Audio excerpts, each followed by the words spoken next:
Hello and welcome to VGASM. In this episode, my phone's going to be going off in the intro. Also coming up, I'm going to be testing and reviewing the new plant-based jackfruit barbecue pizza from Aldi.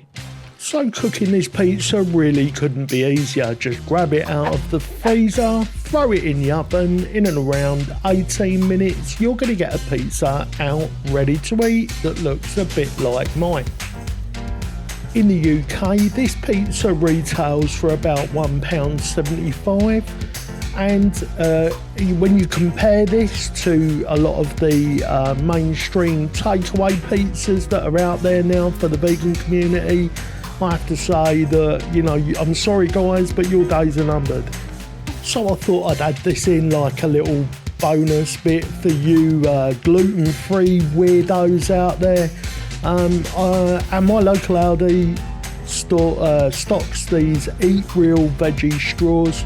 I thought I'd whack these in. These taste super good too. Oh my, one has just had a vegasm.